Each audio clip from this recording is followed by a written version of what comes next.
Ooh, we're back at it again with another beta patch for Hoi 4. The regular patches released hopefully improve some of the smaller details in Hoi 4 that have not been addressed in between DLC. And we have a new patch. So first of all, they've added simplified Chinese language support, which feels really strange because isn't Hoi 4 banned in China? Because it depicts Tibet as an independent country and Taiwan too. And it also shows the Japanese World War II naval flag, which is also banned. I'm confused, but there's modding support for that. Okay, now this is a big dealio. Now this is a really big deal. Now I had this event once and I never really paid much attention to it because it was kind of one of those old legacy features that's kind of been forgotten about. Hence the reason why PDX are going so out of the way right now and addressing some of this older stuff in the game that's never really been kind of updated as such. So you can actually get Lord Halifax as the leader of the United Kingdom if you do a bunch of set requirements. And I'll admit the list of requirements is actually super long. To be honest, it's actually kind of a little bit annoying to get those set requirements. So in short, Lord Halifax was seen as the successor to Chamberlain. So he would continue the appeasement policies of Chamberlain. But of course, World War II happens and Chamberlain takes a bit of a knock for his appeasement policy. They lose Norway, they lose Denmark, they lose Poland, they lose the Lowlands, they lose France. And at that point, Chamberlain's like, yeah, I don't think my plan worked. And Mr. Churchill, the patriot, arrives and he's like, no more Germany, no more Hitler.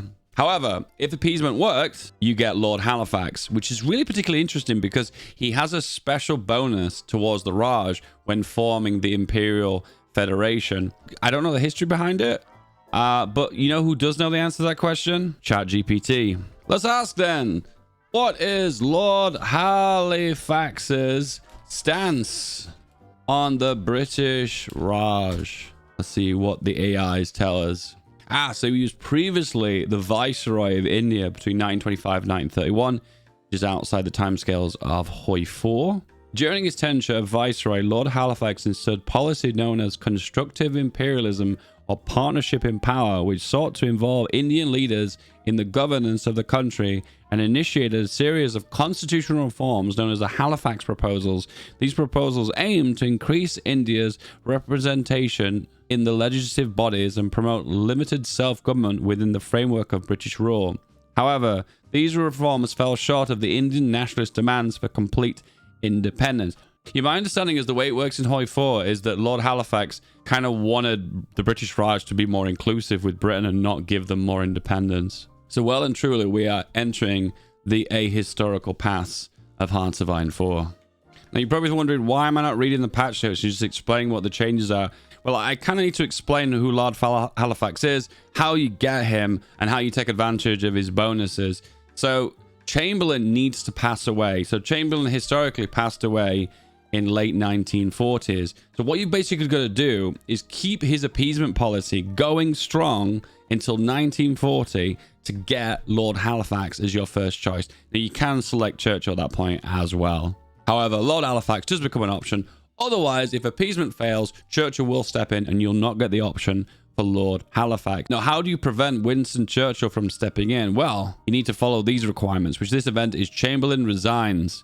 So straight up, United Kingdom, you have to play as the UK, you have to be at war, the focus of Scandinavia intervention is not completed, which is a focus for the UK. You won't likely be able to do that one anyway because it has like a set bunch of requirements that are quite difficult to get hold of. So if all of these attributes are fired and one of these ones have fired as well, and more than likely, if Poland has fallen, one of these will fire as well, such as Denmark falling, which falls easily, Luxembourg, Belgium, Netherlands, Norway. And I believe what it's saying is that one of these have got to fire in combination to all of these. Hence the reason you need a bit of a coding brain to understand this. I don't have a coding brain, so if I can figure this out, then you can figure this out.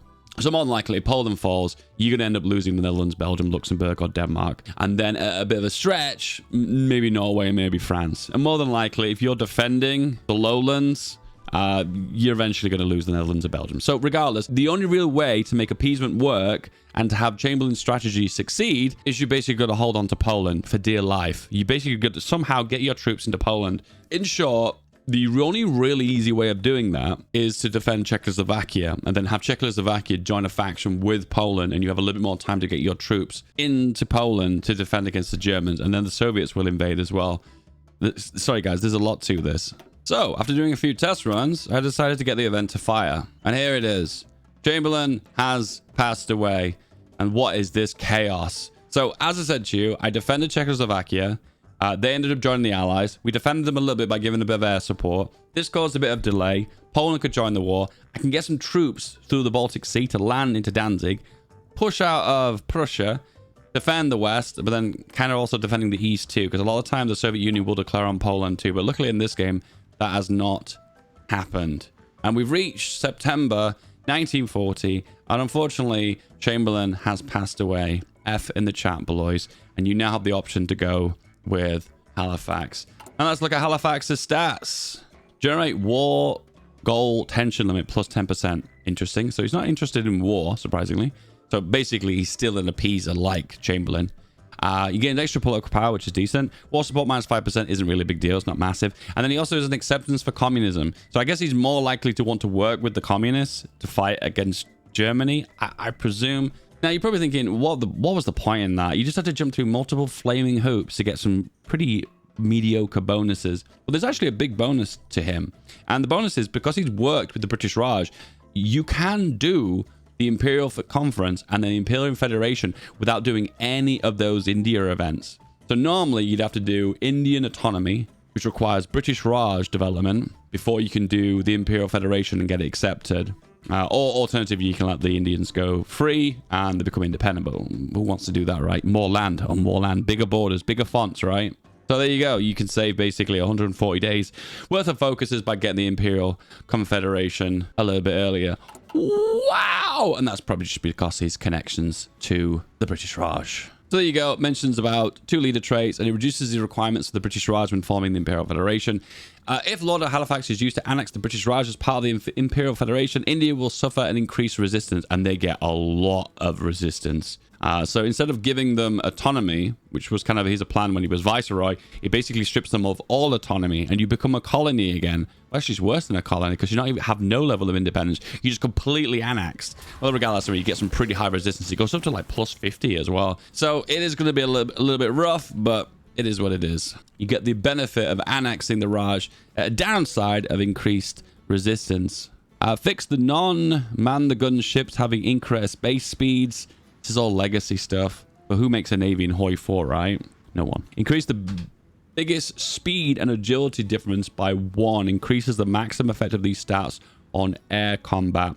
So this, from my understanding, is a buff for speed and agility. I'll give the basic understanding. I'm not going to dig into the code, but if you had a larger difference in speed and agility, you would have overall a bigger advantage over the other one. So bigger number, bigger than the other. What it's basically saying is now the difference factor is larger. So I would presume the difference in speed and agility on planes is now higher. Testing is required. If anyone's done any in-depth testing, let me know in the comments below. Once again, I've not had time to get around to it.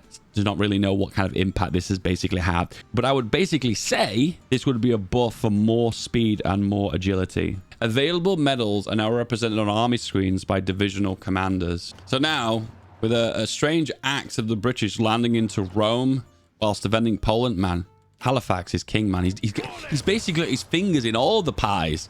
And he's managed to take the great city of Rome. And with that as well, can you see this guy here? He has a medal. So you can click him and give him a medal for his heroic actions. Isn't that amazing? It's good because I think what happens sometimes is when you're playing Hoi 4, you kind of forget to click into here, then click into here, then sort by citations. And I feel like because it's so deep within the menus, you kind of even forget these divisional commander awards even exist. Even though I will admit some of them are not really that great. Definitely for the British anyway. It feels like the generic ones are actually the better ones. Regardless, now you have it shoved in your face as this little award. So you can never forget about it, and you'll give this guy in this case the Order of the British Empire.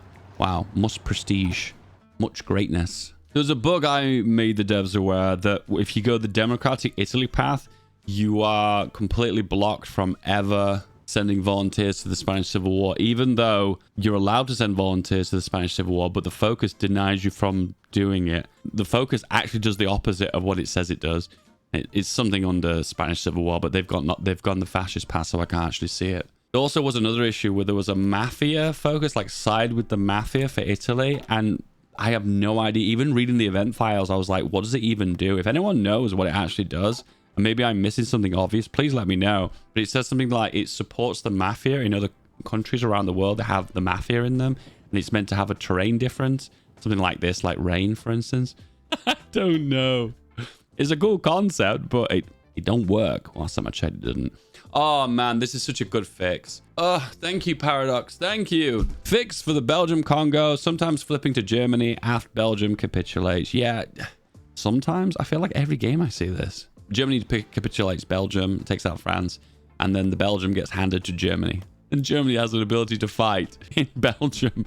It's so weird, but it probably is worse for the AI more than anything, because then it creates a new front line.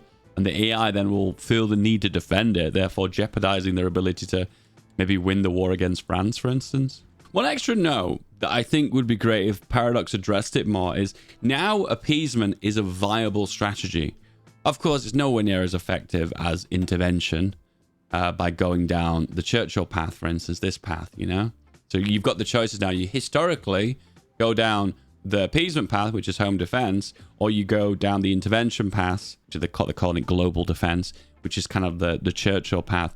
It's really cool this exists because it gives you really cool ahistorical flavor. When I first played the new focus tree for Britain, when it got released many years ago, I love this path because it was just like so much flavor. It's like, oh, I'm staying as Britain. I'm Britain for all purposes, reasons, but I have like a way of doing something that was kind of ahistorical without basically flipping to communism or fascism, basically. If they wanted to take it an extra step further, it'd be kind of cool if some of these focuses were somehow appeasement flavored as well. Because it kind of feels strange to me that Benelux intervention and Scandinavian intervention are the appeasement path intervention as a part of the appeasement path, but they counteract. It'd be kind of cool if there were ahistorical appeasement options. For instance, maybe giving land to Benelux, to Germany, for instance, or maybe giving pieces of Norway to Germany, for instance, just to take it to the next logical extreme, you know what I mean? I thought that'd be kind of cool, you know? I guess the reason why these are still in the game is because these were part of the original UK focus tree before it got reworked and then reworked. How many times has it been reworked? Maybe twice? I don't know, maybe once. I'm not sure. Regardless, these were part of the original focus tree, hence the reason why they're still in the game, even though it's strange that they're apparently classed as appeasement, even though they're intervention. Think about it. I don't know. Regardless, guys, if you want more of this kind of content, me covering the patch notes, you really enjoy these kind of videos, don't forget to like and subscribe. If you want to take an extra step further, buy me a coffee by becoming a patron. I'll see you guys on the Discords. And if you want another video, give this one a go. More Hoi 4 or alternative goodness. I love you. Goodbye.